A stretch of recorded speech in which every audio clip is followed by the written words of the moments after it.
আমি নিজে আন্ডারটেকিং দিয়ে লজিক্যাল ডিসক্রিমিনেশনে ছিলাম, সেখানে আন্ডারটেকিং দিয়ে আমার সার্টিফিকেট দিয়ে সাবমিট করার পরেও আমার হিয়ারিং নোটিশ আসছে।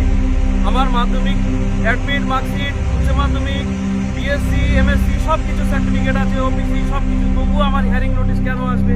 আবার কোনো জায়গায় কোনো প্রবলেম নেই। এটা তো একটা চরম একটা কি বলবো, মানে হেনস্থার শিকার হচ্ছি আমি নিজে পার্সোনাল আমার নিজের ম্যাটারটা মেটাতে পারছি না। আমি আমার বুথের 1243 জনের সমস্যা কি করে মেটাবো বলুন? কোনো উত্তর আমার কাছে নেই। পার ডে 250-300 করে ফোন করছে মানুষ, আতঙ্কে আছে। প্রত্যেক দিন 250-300 ফোন যদি আমি রিসিভ করি, একজনের সঙ্গে যদি 2 মিনিট কথা বলি, কত ঘন্টা টাইম দিতে হয় বলুন? আর মানে সবচেয়ে বড় যেটা প্রবলেম, এই যে প্রসেস, এটা একটা বড় একটা প্রসেস।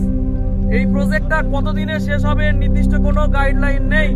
আমার স্কুলে 12 জন টিচার, 12 জনের মধ্যে 7 জন এনগেজডের মধ্যে, 12 জনের মধ্যে 7 জন, 550 স্টুডেন্ট। আমার স্কুলটা শেষ হয়ে যাচ্ছে, কতদিন এইভাবে চলবো? আর এর তো কোনো ফল নেই। আমরা কাজের পর কাজ করেই যাচ্ছি। এক লজিক্যাল ডিসক্রিমিনেশনে লাস্ট টাইম বলা হলো নো অ্যাকশন রিকোয়ার্ড করে সাবমিট করে দিলাম, সেগুলো আবার ফের ব্যাক আসলো।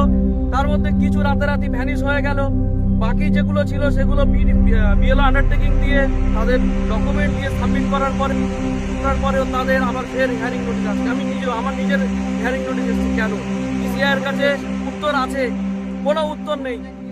মানছি না, মানবো না, মানছি না, মানবো না। বিএলওদের সংগ্রাম চলছে, চলবে।